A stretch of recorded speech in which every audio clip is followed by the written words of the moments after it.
April 11th, 2002. It's an overcast morning in Caracas.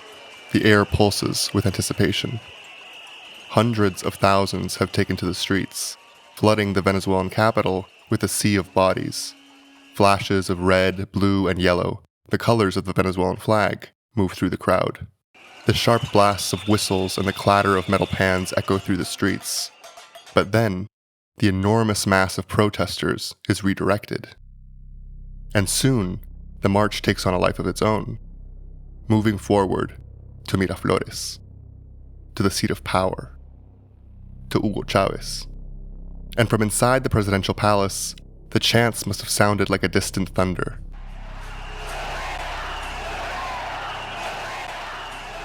By nightfall, horror and chaos would grip the country. Venezuelans would lie dead in the streets, and Hugo Chávez would fall. But to understand how Venezuela got to April 11th, 2002, how a mass protest ended with dead bodies in the street and the president removed from power, we have to go back. Because for most of his first 2 years in office, Hugo Chávez was not an unpopular president. In fact, he was extraordinarily popular. When Chávez first came to power, most Venezuelans gave him the benefit of the doubt. They were tired of the old political parties, tired of a rotten democracy that had left millions behind. And Chávez offered them change. He promised to sweep away the old order and build a new Venezuela. And at first, many people believed him. But by the end of 2001, that honeymoon period was over. Chávez's approval rating hovered above 30%. The revolution had not delivered on its promises. Crime, poverty, unemployment, and inflation were still eating away at Venezuelans' lives. And as his popularity fell, Chávez only became more combative. For Chávez, every problem in Venezuela was part of the same political war. Crime was not just crime. It was the moral decay left behind by the old regime. Poverty was not just poverty. It was proof that the revolution had not yet defeated its enemies. In Chávez's narrative, the government's failures were never simply failures of policy. They were always the result of resistance. Resistance from the oligarchy, from the old parties, from the media. Resistance from anyone who stood in the way of the revolution. And by 2001, that permanent state of confrontation had exhausted the country. ¿Usted cree que el presidente de la República está loco? One of the most important fronts in this conflict was the media. El chavismo se apoya crecientemente en la violencia. As newspapers, television networks, and radio programs became more critical of his government, Chávez responded with full force. ¡Veneno! ¡Y más veneno! ¡A la mente de los venezolanos a través de la manipulación de algunos medios de comunicación social! Nadie tiene el derecho de hacerlo. But it's important to be precise here. Venezuela was not yet a dictatorship. There was no censorship in the traditional sense. Television channels still criticized the government, and radio hosts attacked Chávez openly. Journalists weren't being imprisoned for their work. But the atmosphere had changed. Chávez was not just criticizing the press. He had put a target on their backs, labeling the media an enemy of the revolution. He attacked journalists by name, and his supporters harassed and even threatened them. One newspaper, called Así es la Noticia, was attacked with a Molotov cocktail bomb. Soon enough, Venezuela's major television and radio networks abandoned any pretense of neutrality. They weren't just covering the opposition to Chávez. They had become an active part of it. The airwaves filled with stories about government failures, anti-Chávez opinion programs, and comedy sketches mocking the president. ¿Qué pasa? Carmona está huyendo en un barco. Sí, Mico, mandante, está huyendo, lo estamos viendo. Cállese la boca y llame al comandante en jefe. Sometimes through openly classist and racist stereotypes. Chávez accused the media of conspiring against his revolution, and the media embraced its role as the revolution's enemy. So Chávez responded with one of his favorite weapons, the cadena. Esta es una transmisión del Ministerio de la Secretaría de la Presidencia de la República Bolivariana de Venezuela. A cadena is a mandatory national broadcast. By law, every television and radio station had to broadcast it. At a moment's notice, regular programming could be interrupted and replaced by Chávez speaking live, sometimes for hours on end. Under previous governments, cadenas had usually been reserved for major announcements or national emergencies, but Chávez turned them into a political weapon. He used them to override the hostile media environment, dominate the national conversation, and speak directly to the country. Muy buenas tardes, queridos y queridas compatriotas de Venezuela. Many saw the cadenas as an abuse of power. Chávez saw them as a form of self-defense. And by early 2002, the battle between the president and the media had become one of the central fronts of Venezuela's political crisis. The government believed that the media was trying to destroy the revolution, while the media believed that Chávez was trying to destroy democracy. And that same logic of confrontation was spreading into every corner of Venezuelan society. Two of the most important organizations drawn into this confrontation were PDVSA, Venezuela's largest business federation, and the CTV, the country's most powerful confederation of labor unions. These two organizations should have been enemies. PDVSA represented big business, and the CTV represented organized labor. But by 2001, Chávez had united them against him. Both had been powerful under the old political system. Both had enjoyed access to the state. And both now felt excluded, attacked, and pushed aside by a president who saw them not as partners, but as remnants of the regime he was trying to destroy. Chávez tried to weaken both, and in both cases, he failed. In late 2001, the CTV elected Carlos Ortega, a former oil union leader, as its leader, defeating the pro-Chávez candidate. The government refused to recognize the result. That same year, the Chávez candidate backed to lead PDVSA also lost. Instead, the organization elected Pedro Carmona, a soft-spoken businessman who would soon become one of the central figures of the crisis. So by the end of 2001, the lines were hardening. The media was against Chávez, the Business Federation was against Chávez, and the most powerful labor unions were against Chávez. And together, these forces began to give shape to an opposition movement that no longer depended on Venezuela's collapsed political parties.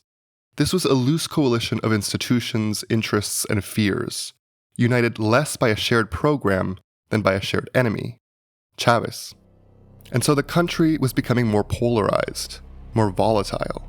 Pressure was building, and an explosion was on the horizon. Then, in November 2001, Chávez made the decision that lit the fire. He approved a package of 49 decree laws. And these weren't minor administrative reforms.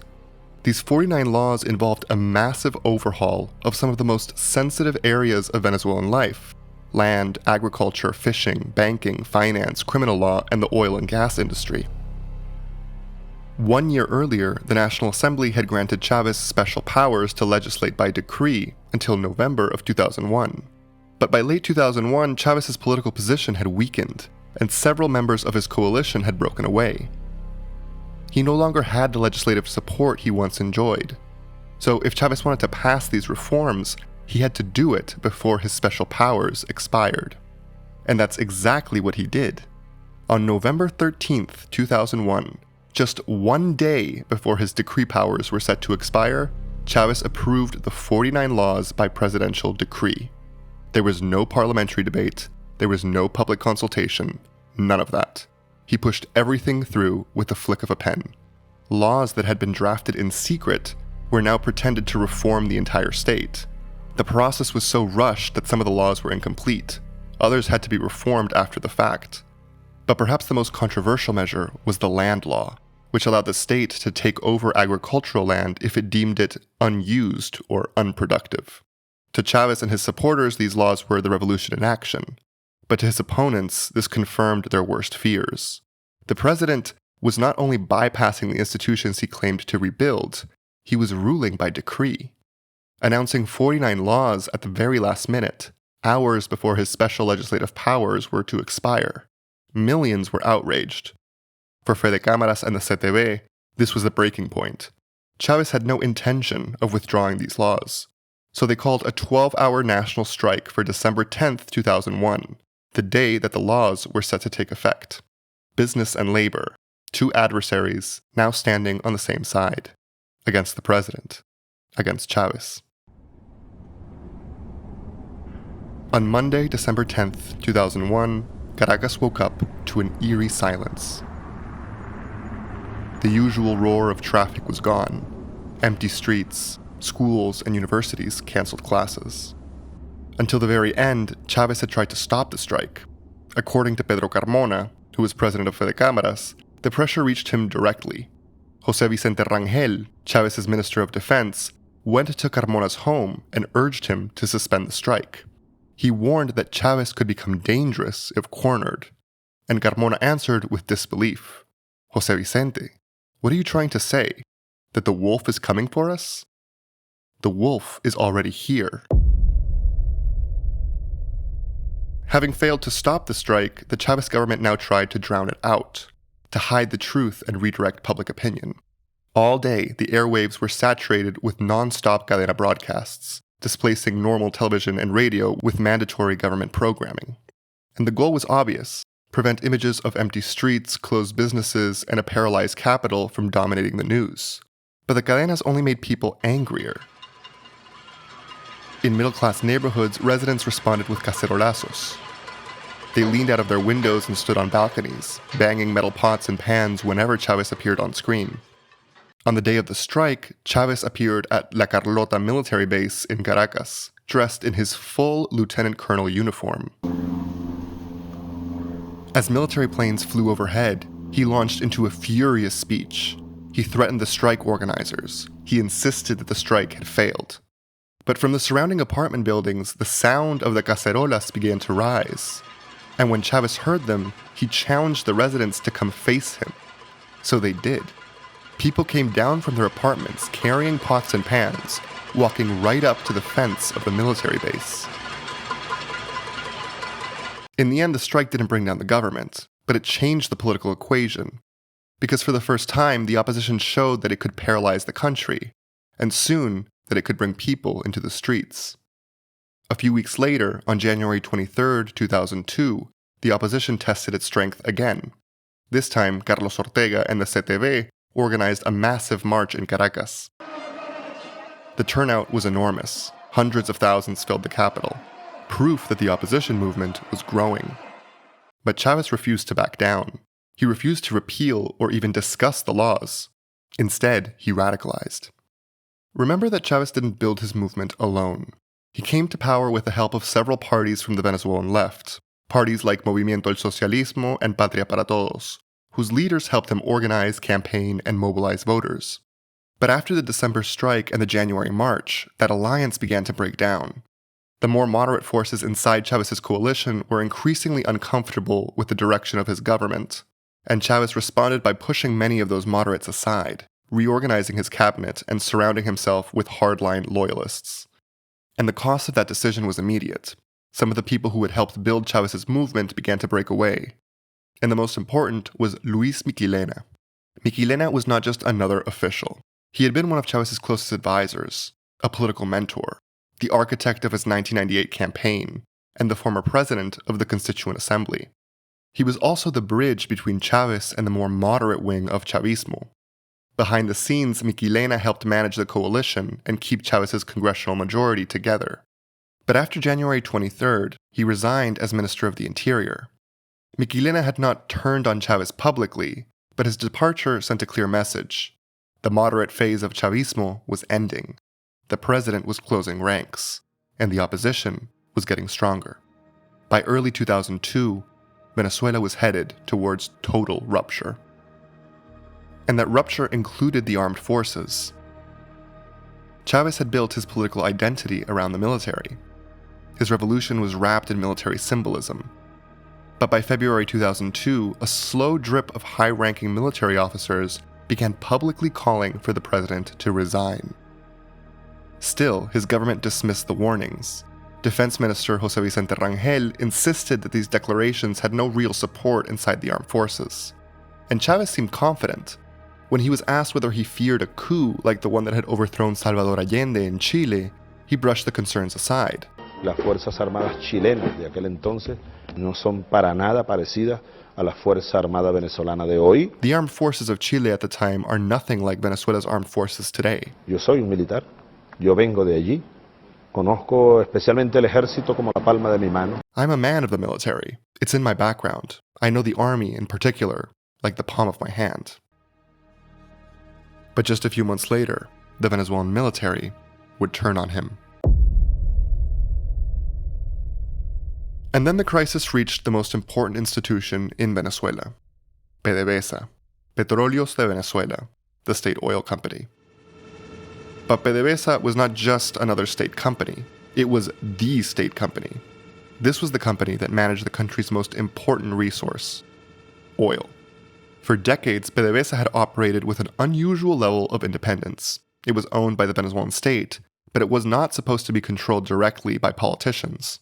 Inside the company, there was a culture of professionalism, hierarchy, and meritocracy. PDVSA executives saw themselves as technocrats and engineers, oil professionals, people who identified much more with the international oil industry than with Venezuelan politics. But Chávez saw PDVSA as a state within a state, a company that belonged to the Venezuelan state but was outside its control, his control. And for Chávez, that was a real problem.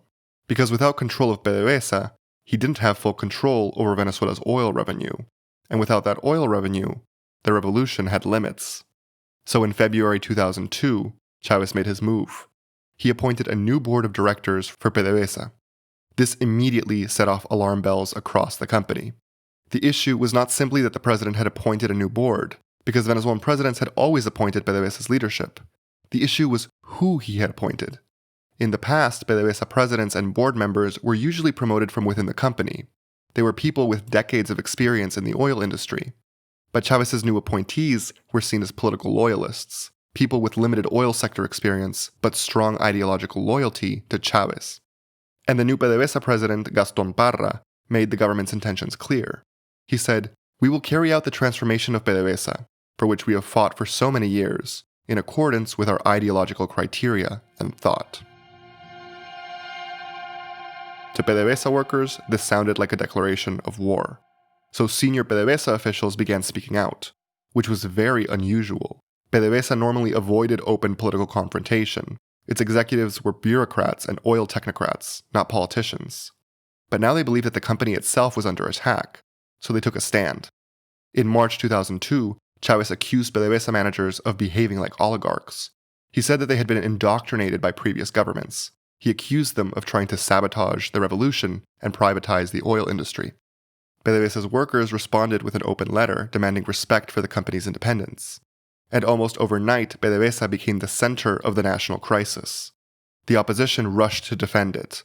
Fedecámaras, the CTV, the media, civil society, not necessarily because they all cared deeply about the oil sector's meritocracy, but because they saw themselves reflected in PDVSA's confrontation with Chávez. At this point, a pattern had begun to emerge. Chávez identified an institution that he didn't control. He declared it illegitimate, accused it of serving the oligarchy, and then moved to take it over. PDVSA became the latest battlefield in the war between Chávez and his opponents. And then, on April 7th, 2002, Chávez escalated the conflict in the most dramatic way possible. 2 days before a new national strike was planned in support of PDVSA, Chávez went on television. The cadena broadcast lasted for more than 4 hours. From the presidential palace, he fired 7 senior PDVSA officials live on air, one by one. He accused them of serving an elite that had tried to take ownership of a company that belonged to all Venezuelans, and he attacked the idea that PDVSA was a meritocracy. ¿Esa élite dónde estaba? ¿Dónde estaba entonces la llamada meritocracia? ¿Dónde estaba? Where was the so-called meritocracy? Where was it? Mentira, es una mitocracia, es un mito que ellos han creado. Lies. It's a mythocracy. It's a myth that they have created. Then Chávez turned to the camera and did something unforgettable. He pulled out a referee's whistle and accused the officials of committing themselves to an offside elite. Venezuela afortunadamente tiene recursos humanos que no están comprometidos con ninguna cúpula offside. Then he proceeded to fire them, on air, blowing the whistle directly into the camera. Offside. Yo no tengo problema de rasparlos a toditos si a toditos hubiera que rasparlo. I have no problem firing every last one of them, if every last one of them has to be fired. Now, the complicated truth is that Chávez was not completely wrong about PDVSA. PDVSA was elitist. It was insular. It was resistant to political oversight. Its employees were often drawn from the middle and upper classes. Many had studied abroad. Many spoke English. They had better salaries and benefits than most Venezuelans could ever imagine. And despite its reputation for meritocracy, there were real accusations of favoritism and nepotism inside the company. So yes, PDVSA was a logical target for Chávez. It symbolized the old Venezuela, elitist, powerful, and distant from the popular majority. But PDVSA was not a corrupt enclave of oligarchs. It was one of the most professional institutions in the country. It was well respected internationally, and it managed the industry that kept Venezuela alive. That was the contradiction. PDVSA was both things at once, an elite state within the state, and a pillar of national competence. But Chávez wanted to bring it under political control, his control. Soon, the national strike organized by Fede Cámaras and the CTV in support of PDVSA took shape. It was supposed to last 24 hours, but once it began, events started moving faster than anyone could have controlled. The firing of PDVSA's senior officials on live television was a watershed moment. On April 9, 2002, the national strike officially began. And once again, the media became part of the battlefield. That day, the government launched cadena after cadena, 16 mandatory broadcasts in a single day, 2 every hour. The broadcasts showed interviews with workers who opposed the strike and images that made it seem like the country was functioning normally. Business as usual, nothing to see here. But the private channels wanted to show the empty streets, the closed businesses, the massive scale of the strike. So that evening, several television stations did something unprecedented. They split their screens. On one side, viewers saw the government's mandatory broadcast. On the other, they saw the station's own images of the strike. The government's audio remained on, but a banner appeared across the bottom of the screen. It read, "This is a violation of the telecommunications law." It was a direct act of defiance. The government was trying to control the airwaves, but the media refused to obey. The strike was originally supposed to last 24 hours, but on the evening of April 10th, the CTV and Fede Cámaras raised the stakes. They extended the strike and called for the opposition to march the very next day, April 11th, 2002. Officially, the march would end at PDVSA's headquarters in eastern Caracas. That's what most protesters believed. But the night before, some opposition leaders had already discussed a much riskier plan. Once the crowd reached the destination, they would redirect the march west, toward Miraflores, toward Chávez. It was a gamble. Sending hundreds of thousands of protesters toward Miraflores meant sending the opposition directly into the heart of government power. But that decision was not a surprise to Chávez, because the government already knew about the plan. Government agents had infiltrated the opposition meeting. They knew that the march might be redirected. That information had reached officials several hours before the protest even began. So Chávez had time. He could have easily blocked the march, positioning National Guard units at key choke points throughout the city. But that's not what happened. Instead, Chávez prepared for confrontation.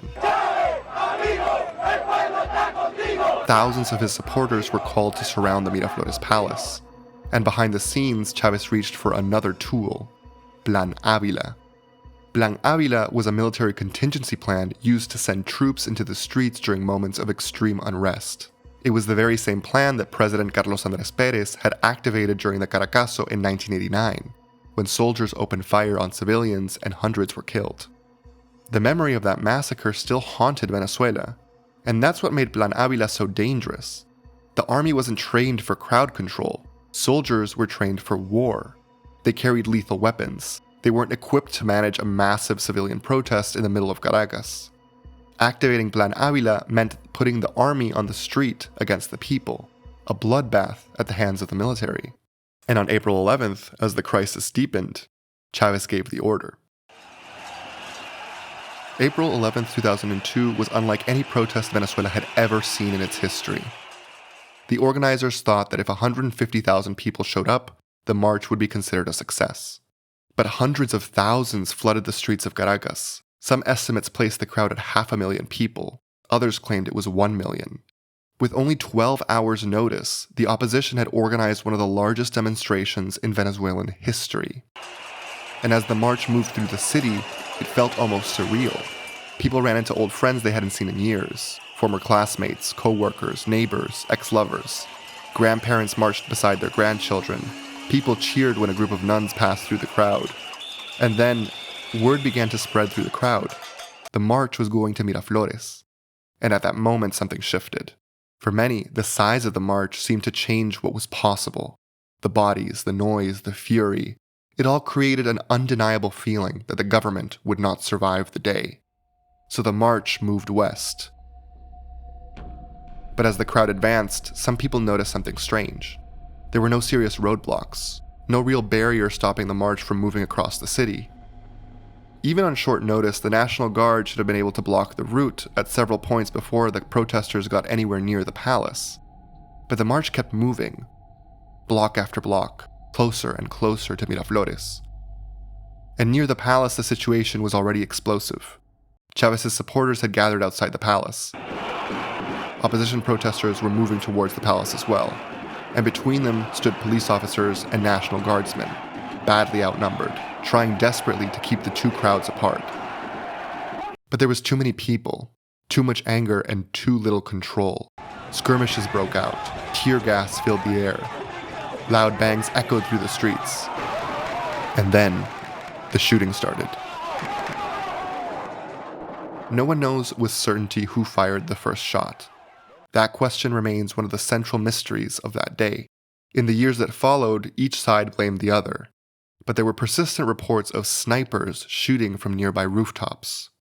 But in that moment, what mattered was not who fired the first shot. It was the panic that followed. People running and screaming as bodies fell around them. Just a few meters from the presidential palace, Venezuelans were dying in the streets. And inside Miraflores, Chávez was running out of options. He had tried to activate Plan Ávila, but the military refused to execute the order. Two generals were critical here.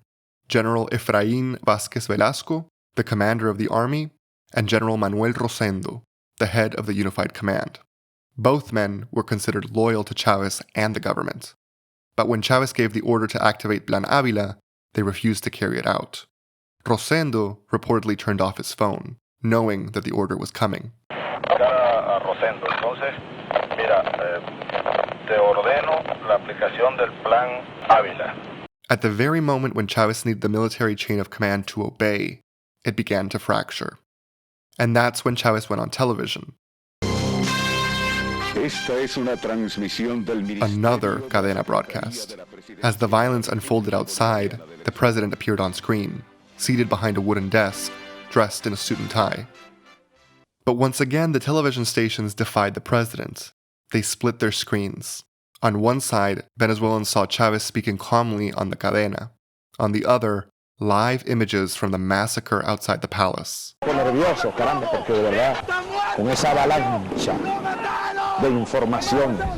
Venezuelans shot in the head, foaming at the mouth, blood seeping onto the pavement only a few meters from where the president was broadcasting from.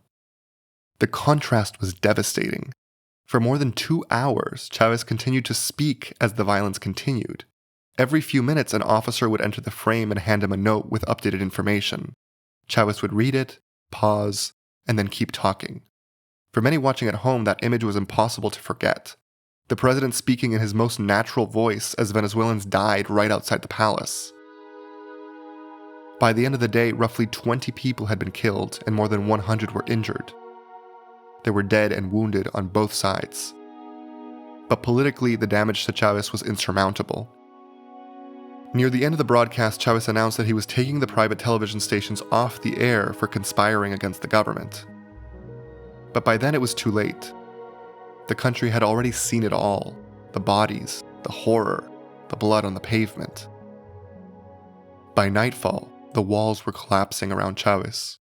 Around 10 p.m., Luis Miquilena, the influential leader of the moderate wing of Chavismo, publicly condemned the government's actions and blamed Chávez for the violence. Politically, this was devastating, because Miquilena still had influence over moderate Chavistas in the National Assembly, on the Supreme Court, and across the political coalition that had brought Chávez to power. So when Miquilena broke with the president, it sent shockwaves through the political establishment. Then came the military.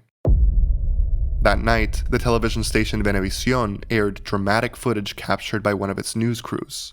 The video showed Chavistas on the bridge near Miraflores firing guns toward the street below, where the opposition march had been concentrated. For a country still reeling from the violence it had just watched unfold in real time, that footage seemed to confirm the worst possible version of events, that the unarmed opposition protesters had been ambushed by armed Chavista supporters. And the video played again, and again, and again. Over and over, the private channels broadcasted the same images. Later, the story would become more complicated. Investigations and later accounts suggest that the footage didn't show the beginning of the shooting. By the time those images were captured, much of the opposition march had already dispersed. The men on the bridge were likely exchanging fire with police, not shooting into a defenseless crowd. But on the night of April 11th, nuance no longer mattered. The country had seen the images, and for the military that was enough. That night, the commander of the army, General Vázquez Velasco, went before the cameras and asked the Venezuelan people for forgiveness. "Mr. President," he said, "I was loyal to you to the end, but today's deaths cannot be tolerated." Then he called on the rest of the armed forces to disobey the president. And with that, Chávez's military support began to unravel. Officers who had hesitated now moved openly against him. The high command turned on him, and inside Miraflores, Chávez found himself isolated and out of options. He stared blankly at the revolver on his desk, chain-smoking cigarettes as he weighed his options. Would he die for his cause, or would he surrender? At one point, military officers reportedly threatened to bomb the presidential palace if Chávez refused to surrender. That's when Fidel Castro called him and urged Chávez not to immolate himself. And late that night, members of the military high command arrived at Miraflores to negotiate the terms of Chávez's resignation. President Chávez had lost. The man who had built his movement on confrontation had finally been consumed by it. For months, he had refused to compromise. He had refused to negotiate. He had treated every institution that resisted him, the media, the unions, the private sector, PDVSA, even parts of his own coalition, as enemies to be defeated. And now those enemies had converged. He had lost the streets. He had lost the military. And for the first time since 1998, Chávez's enemies could imagine a Venezuela without him. It looked like the Bolivarian Revolution was finally over. But it wasn't. Because the people who'd brought Chávez down were about to make a catastrophic mistake. And in that mistake, Chávez would find his way back from the ashes.